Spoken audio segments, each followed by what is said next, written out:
the first thing that you want to do with your squash is cut it in half, and also take off the end pieces such as the top and the bottom. And then we're gonna slice one of the halves in half again.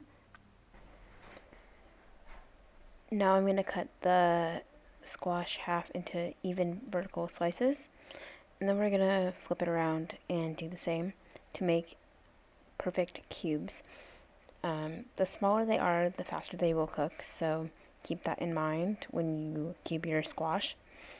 And we're just going to repeat the same process with every half. Something I really love about squash is that it's really versatile with how you make it or cook it. I personally love to roast it in the oven with some olive oil, salt, and some cinnamon. But if I'm making something that's more savory, then maybe I will not add the cinnamon. I could instead add herbs or cumin or turmeric. You can really mess with the flavor palette of it, which I love. So now we're moving on to cutting the other half of our squash. This half will have seeds, so you can scoop these out of the pit of it, I guess you could say. And I like to roast them in the oven with some olive oil and salt as well. You can top it with salads, you can top it on the curry, anything really. It's really good. And then just cube the rest of the squash once you scoop it out. And I'm just showing you here a different method of how you can cube it, but really up to you how you want to cut the stuff. Just be safe. Okay, so now I'm just cleaning my surface, making sure it's all clean. I'm just showing you the tray. I put a baking sheet down for the squash so it doesn't stick to the bottom of the pan. And I'm just drizzling on some olive oil, salt, and mixing it all together. And then I didn't show this, but I did add cinnamon. Alright, so moving on to our garlic. I'm just mincing it here. The way that you do that is by kind of making it like a puzzle where you do really thin slices into the garlic and then turn it around and do it underneath in the middle and then cut it. I showed a couple times here, so hopefully that makes sense. And then I'm just roughly chopping it again for one quick ending of that. And then let's move on to our onion. You can use a bigger onion for your risotto if you want.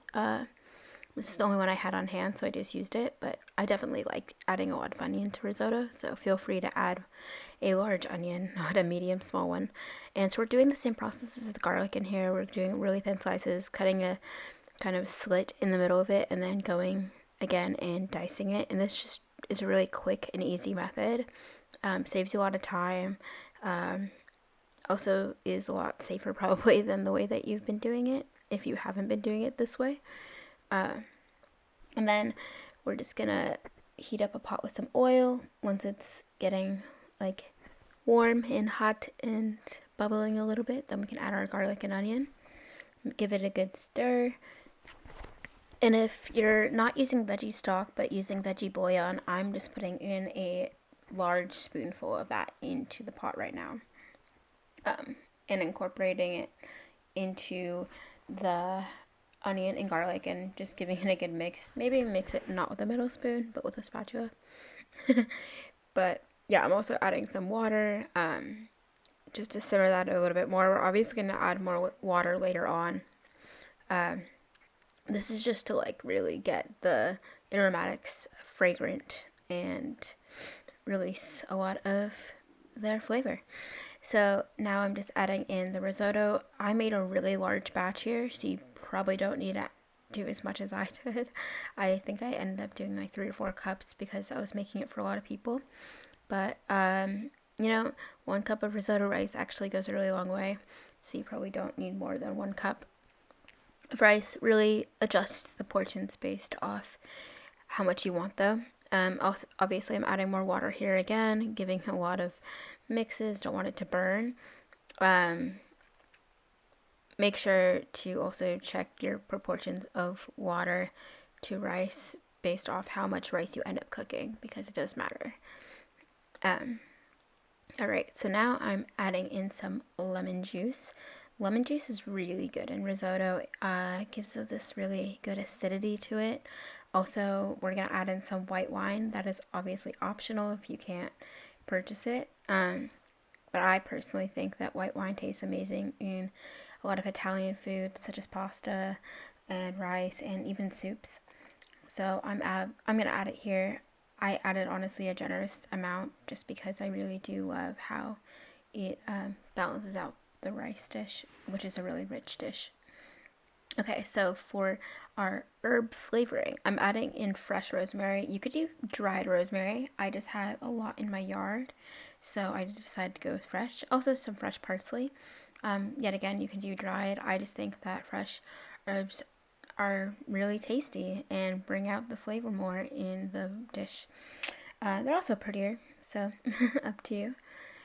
You could also add other herbs such as oregano. I think I even added some dried oregano in this. And we're going to go ahead and also add in nutritional yeast. That also is to taste, not everyone likes it. Some people love it.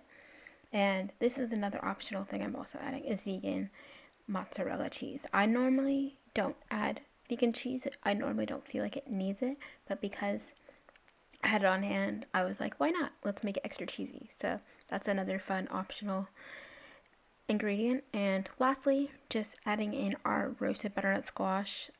Obviously, it's going to take around 45-50 minutes for your squash to really be roasted. So it might not be ready at this point in your cooking process. That's perfectly fine. I just cooked it ahead of time for the video. And yeah, now we're having it in a bowl. Made it all pretty. Put some extra herbs on top. Put some pepper. Put some salt. Make sure to add a good amount of salt to your dish when you're cooking it. I didn't show it in here, obviously. I didn't show the pepper, but those are just given. And we'll obviously link the recipe again below so you have it and enjoy.